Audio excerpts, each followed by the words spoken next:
Hello guys, welcome to my channel happiness in struggle. তুমি যদি আমার চ্যানেলে নতুন হয়ে থাকো তাহলে অবশ্যই আমার চ্যানেলটিকে সাবস্ক্রাইব করে রাখো এই ধরনের পড়াশোনা রিলেটেড আরও ভিডিও পেতে। ওকে, চলো আজকে আমি ডিসকাস করবো how to study surgery in the final year. তো সার্জারি কীভাবে পড়বো? সার্জারি কিন্তু একটা বড় বা ভাস্ট সাবজেক্ট, তো সেটা কীভাবে কভার করবো আমরা এই ফাইনাল ইয়ারে। তো ফার্স্টে আমি বলবো সার্জারি কনসেপ্ট ক্লিয়ারিংয়ের জন্য marrow is the best and more than enough. তো ম্যারো পড়া শুরু করে দাও ফার্স্টেই ম্যারো, অন্য আর কোনো বই খোলার দরকার নেই। ম্যারোর নোটস খোলো এবং পড়া স্টার্ট করো। যেখানে অসুবিধা হচ্ছে সেখানে ভিডিওস দেখো। হ্যাঁ, ভিডিওগুলো খুব ইন্টারেস্টিং করা আছে, ভিডিও দেখে নোট পড়ো। এরকম যদি কারোর অভ্যাস থেকে থাকে সে সেটা করতে পারো, কিন্তু খুব লং যেহেতু, তো টাইমে কুলাবে কিনা সেটা একটা চিন্তার বিষয় হয়ে দাঁড়াবে। তো আমার মতে বলে তুমি নোটস পড়ো এবং যেখানটা অসুবিধা হবে সেখানটা ভিডিওস দেখো। এভাবে তুমি ম্যারোটা কভার করো। ম্যারো হয়ে গেল, ম্যারো 3-4 বার রিভিশন দেওয়া হয়ে গেল। এরপর আমি বলবো প্র্যাকটিক্যালে আসতে আগে এমএল শাহর বই খোলে। এমএল শাহতে আমি বলবো try to cover as much as you can, যতটা পারো ততটাই কভার করার চেষ্টা করো। এমএল শাহর বইটা খুবই খুবই খুবই ভালো, কিন্তু হচ্ছে পড়তে পারা এবং ধৈর্য সহকারে পড়তে হবে। কনসিস্টেন্সি ইজ দ্য কি অফ সাকসেস। তো কীভাবে পড়বো? তো লং কেসে দেখো, urinary case, peripheral vascular disease, এই দুটো বাদ দিয়ে হার্নিয়া বলো, আরও বাকি যা যা আছে লং কেসের মধ্যে এমএল শাহর বই, ওগুলো সবই পড়তে হবে। এবং মানে তুমি ভেবো না যে থিওরির ম্যারো পড়ে যাচ্ছ বলে প্র্যাকটিক্যালও তোমার হয়ে যাবে। লং কেসের কোশ্চেন কিন্তু সবসময় ওই এমএল শাহর বই থেকেই ধরবে, মানে প্র্যাকটিক্যালের বই থেকেই ধরবে। এরকম নয় যে তুমি ম্যারো খুব ভালো করে পড়েছো বলেই তুমি প্র্যাকটিক্যালেও ওই পড়েই চলে যাবে, হবে না সেটা করলে। এমএল শাহ পড়তে হবে। তো লং কেস। আচ্ছা, শর্ট কেসের ক্ষেত্রে হাইড্রোসিলি, হার্নিয়া, এগুলো তো হট টপিক। তো এছাড়াও কলেজ ভিত্তিক কিছু কিছু আলাদা হয় যেগুলো ইম্পর্টেন্ট, আমি সেগুলোই বলবো পড়তে, কারণ গোটা এমএল শাহ পড়া কখনো সম্ভব নয় বলে আমার মনে হয়।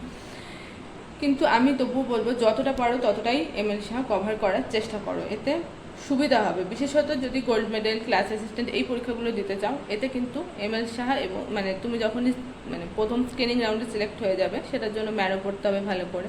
ঠিক সেইভাবে পড়তে হবে, লাইন বাই লাইন পড়তে হবে, ঠিকভাবে খুঁটিয়ে, যেভাবে তুমি বায়োলজি এনসিইআরটি পড়েছিলে ঠিক সেইভাবেই পড়তে হবে তোমার ম্যারো। তবে তুমি কিন্তু স্ক্রিনিংয়ে সিলেক্ট হতে পারবে, ইভেন তার সাথে কিউ ব্যাংক। তো এটা হলে স্ক্রিনিং সিলেক্ট হবে, কিন্তু তারপরে যে মানে প্র্যাকটিক্যাল হবে সেটা কিন্তু এমএল শাহ বেস্ট হবে। সেটা তখন ওখানে শুধু ম্যারো পড়ে গেলে কিন্তু হবে না। এমএল শাহ যত ভালোভাবে পড়া থাকবে, যত স্ট্রং হবে এমএল শাহ, তত ভালো হবে সেই রাউন্ডটা, এবং তবেই হচ্ছে 3 জনের মধ্যে নামটা রাখা পসিবল হয়।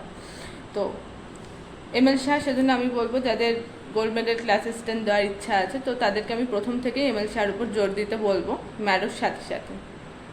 আচ্ছা, লং কেস যেগুলো পড়ছো, তো সেই রিলেটেড যে অপারেটিভ, যেমন হার্নিয়ার, লিখছেন হার্নিওপ্লাস্টি, থাইরয়েডের টোটাল থাইরয়েডেক্টমি, হেমিথাইরয়েডেক্টমি, এরকম হচ্ছে যেগুলো লং কেস এবং শর্ট কেস পড়ছো, তার রিলেটেড বিশেষত লং কেস রিলেটেড যে অপারেটিভ এবং সার্জিক্যাল অ্যানাটমি আছে সেটা অবশ্যই পড়তে হবে। তারপর তুমি টাইম থাকলে বাকিটা পড়ো। এবার আমি একটা হার্নিয়ারে বলে দিচ্ছি। হার্নিয়ার যেমনি লিখছেন হার্নিওপ্লাস্টি অপারেটিভ হয়ে গেল, তার সাথে কি ওইদিকে ইঙ্গুইনাল ক্যানেলের বাউন্ডারি, কন্টেন্ট, মানে ইঙ্গুইনাল ক্যানেল রিলেটেড সব। ঠিক সেরকম ব্রেস্টের ক্ষেত্রেও তোমার ম্যাস্টেকটমি, মডিফাইড রেডিক্যাল ম্যাস্টেকটমি, সেই সাথে হচ্ছে তোমার ব্রেস্টের অ্যানাটমির পার্ট। ঠিক আছে, এরকমভাবে আমি পড়তে বলছি। কিন্তু তবুও বলবো তুমি এর বাইরেও এগুলো মাস্ট পড়ে, এগুলো তোমার এমবির জন্যও লাগবে, কিন্তু তার বাইরেও হচ্ছে তুমি যদি ওই যে গোল্ড মেডেল অ্যাসিস্ট্যান্ট দিতে চাও তাহলে কিন্তু আমি বলবো বাকি আরও যতটা সম্ভব ততটাই কভার করার চেষ্টা করো। হ্যাঁ, এবার এসে ইনস্ট্রুমেন্ট আমি বলবো তোমার ক্লাসে যেগুলো দেখাবে বা তোমার কলেজের মধ্যে যে ইনস্ট্রুমেন্টগুলো আছে সেগুলো পড়লেই হবে, তার বাইরে বেশি পড়ার দরকার নেই। আর ইনস্ট্রুমেন্ট হচ্ছে কাজ এবং ওই কী প্রসিডিওর স্টেরিলাইজ করা হয়, অটোক্লেভের প্রসিডিওর বলো, এসবই ধরে। তো ইনস্ট্রুমেন্ট থেকে হাইফাই কিছু ধরে না। তো ইনস্ট্রুমেন্টটা অল্পই পড়তে বলবো।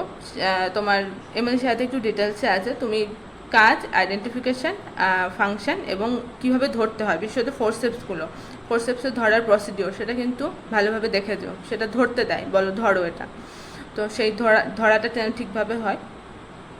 এবার এসে ভিসেরা যেগুলো কলেজে দেখাবে সেই ভিসেরাগুলোই পড়বে, তার বাইরে এমএল শাহ থেকে পড়ার দরকার নেই।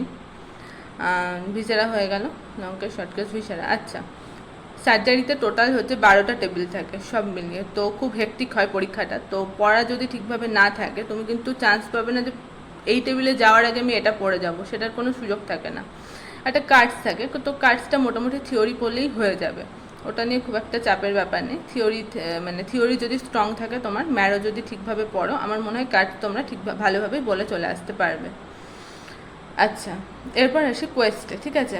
এবার একটা ভুল করো না, যেটা হচ্ছে কোয়েস্ট এবং ম্যারো দুটো পড়ার কিন্তু চেষ্টা করো না, কারণ দুটোই খুব বড়োভাবে মানে বড় বড় বই, তো দুটো কখনোই ঠিকভাবে পড়া হবে না। তখন দুটোই পড়া হবে, বেশি ইনফরমেশান মানে গ্যাদার করা হবে, জানা হবে বেশি, কিন্তু মুখস্থ ঠিকঠাক হবে না। কারণ সোর্স যত কনসাইজ থাকবে, তুমি যত রিভিশন দেবে, তোমার জিনিসটা তত মুখস্থ হবে ভালো, এবং তুমি পরীক্ষার হলে গিয়ে লিখতে পারবে। তো তোমাকে ওভারঅল পরীক্ষার হলে গিয়ে লিখতে হবে, তাই না? সেটার জন্য আমি বলবো দুটো কিন্তু কখনোই কভার করার চেষ্টা করো না। হ্যাঁ, এবার অনেকের টার্গেট থাকতে পারে আমি এমবিতে ভালো রেজাল্ট করবো, আমি এমবিতে টপার হব। তো আমি সেক্ষেত্রে বলতে পারি যে তোমরা ম্যারো পড়ো না, বা শুধু পড়ো, কোয়েস্ট পড়ো, কিন্তু তবুও বলবো ম্যারো না পড়লে কনসেপ্ট ক্লিয়ার হবে না সার্জারিতে। তো আমার মতে বলে ম্যারোটা পড়াটা দরকার, এবং এরপর তুমি কোয়েস্ট খোলো। কোয়েস্টে হচ্ছে আমার মতে যে লং কোশ্চেনের পার্টটা আছে না কোয়েস্ট থেকে, সেটা পড়ো। যেমন right hypochondriac pain, differential diagnosis বা ম্যানেজমেন্ট, এবং এর সাথে ম্যানেজমেন্ট। তো এই ধরনের যে কোশ্চেনগুলো আছে না, মানে লং কোশ্চেন 15 মার্কসের যে কোশ্চেনগুলো, আমি বলবো শুধু সেগুলোই কোয়েস্ট থেকে পড়ো। বাকি তারপর যে শর্ট নোট শুরু হয়ে যাচ্ছে, ওই জায়গাগুলো কোয়েস্ট থেকে পড়ার দরকার নেই। যে short notes of the MB and semester বলে যে পার্টটা আছে, সেকশন বি এবং সি যতদূর মনে পড়ছে, তো সেইগুলো আমি বলবো পড়ার দরকার নেই। অনলি লং কোশ্চেনের পার্ট, 15 মার্কসের যে কোশ্চেনের পার্টটা আছে, শুধু সেটাই কোয়েস্ট থেকে পড়ো আমার মতে। কারণ হোল কোয়েস্ট কভার করে ম্যারো পড়া, দুটো পড়া কখনোই সম্ভব হবে না, তখন পড়াই হবে, ওভারঅল এক্সাম হলে গিয়ে কিছু মনে পড়বে না। তো আমার মতে তুমি ম্যারো পড়ো, খুব ভালো করে পড়ো, তারপরে হচ্ছে শুধু 15 মার্কসের কোশ্চেনগুলো হচ্ছে কোয়েস্ট থেকে পড়ো। হ্যাঁ, যে গোল্ড মেডেল বা ক্লাস অ্যাসিস্ট্যান্ট পরীক্ষার জন্য কোয়েস্ট পড়ার কোনো দরকার নেই, ওই কোয়েশ্চেন ম্যারো থেকেই দেয় সব। ম্যারো আর এমএল শাহ পড়লেই ওখানে হয়ে যাবে, ওটার জন্য কোয়েস্ট লাগবে না। কিন্তু হ্যাঁ, তোমার এমবির কোয়েশ্চেনগুলো যেগুলো 10 ইয়ার্স থেকে আসবে, তো সেগুলোর জন্য হচ্ছে কোয়েস্টটা দরকার। কোয়েস্টের ওই 15 মার্কসের কোয়েশ্চেনগুলো ওখানে ভালো দেওয়া আছে, তো অনলি ওই পার্টটাই করো, লং কোয়েশ্চেনের পার্টটাই করো, পেপার 1 অ্যান্ড পেপার 2। আচ্ছা, এবার আসি এসআরবির একটা মোটা বই হয়, ঠিক আছে। এসআরবির বই থেকেই হচ্ছে কোয়েস্টে লেখা আছে, তো এসআরবির বই আমার মনে হয় না খোলার দরকার আছে। আর ওই অত মোটা বই পড়েও কখনো কমপ্লিট করা সম্ভব হবে না। তো আমার মতে এসআরবি পড়ার বা খোলার কোনো দরকার নেই আমার মতে। এবার তোমরা যদি কেউ মনে করো পড়বে, তো সেক্ষেত্রে অনেকে মানে 10 ইয়ার্সের কোশ্চেনগুলো এসআরবি থেকে দাগ মেরে নিয়ে করে, কিন্তু তার থেকে আমার মনে হয় হোল কোয়েস্ট মানে শুধু ওই কোয়েস্টের লং কোশ্চেনের পার্টটা পড়াই আমার মনে হয় বেটার। এসআরবিতে যাওয়ার কোনো দরকার নেই, টাইম কনজিউমিং হবে, ওভারঅল মানে বেশি নলেজ গ্যাদার হবে, মানে তুমি বেশি জানবে, কিন্তু তুমি মানে মার্কস পাবে না, বা তুমি হচ্ছে পরীক্ষার হলে গিয়ে যেটা জিজ্ঞেস করবে সেটা তুমি ঠিকভাবে বলতেও পারবে না বা লিখতেও পারবে না। কারণ বেশি পড়ে কিছু লাভ নেই, তোমাকে কম পড়তে হবে, এবং সেটা বারবার রিপিটেড রিভিশনের মাধ্যমে সেটা লং টার্ম মেমোরিতে কভার করতে হবে, যাতে এক্সামের আগে কিন্তু ওই 3 দিনই টাইম থাকে। ওই 3 দিন টাইমে তোমাকে গোটা সার্জারি কভার করে পরীক্ষা দিতে যেতে হবে, পেপার 1 অ্যান্ড পেপার 2। এরকম নয় যে অনেক সময় এটাও হয় যে পেপার 1-এর কোশ্চেন 2-তে আসছে, 2-এর কোশ্চেন 1-এ আসছে। তাই অবভিয়াসলি তোমাকে কিছু জিনিস খুব ভালোভাবে মনে রাখতে হবে, যাতে সেই রকম কোশ্চেন এলে তুমি যাতে লিখতে পারো। তো খুব কনসাইজড ওয়েতে পড়ো। প্রথমে ম্যারো নোটস কভার করো, 3-4 বার পড়ে নাও, তারপরে তুমি এমএল শাহ খোলো, এমএল শাহ লং কেস পড়ো, এবং লং কেস রিলেটেড যে অপারেটিভ এবং সার্জিক্যাল অ্যানাটমি সেটাও পড়ে নাও তার সাথে। আচ্ছা, মাইনর অপারেটিভের বলে একটা পার্ট থাকে, বাট সেটা খুব একটা আসে না, সেটা কলেজ ভিত্তিক, যেরকম কলেজে দেবে সেরকম কয়েকটা দিয়ে দেয়, সে কটাই পড়লেই হয়। তো তোমার ইচ্ছা হলে বা টাইম থাকলে তুমি পড়তে পারো। হ্যাঁ, অবশ্যই আমি তো বললাম ML Shah try to read as much as you can, যত পড়বে এমএল শাহ তত ভালো, তত তোমার নলেজ বাড়বে। হ্যাঁ, তাই বলে এসআরবিগুলো পড়তে যাও না, এই কাজটা। তো যাই হোক, এরপর হচ্ছে কোয়েস্ট থেকে অনলি লং কোশ্চেনের পার্টটা করো, ব্যাস, তাহলে সার্জারি আমার মতে বলে খুব ভালো প্রিপারেশান থাকবে। ওকে, থ্যাংকস ফর ওয়াচিং।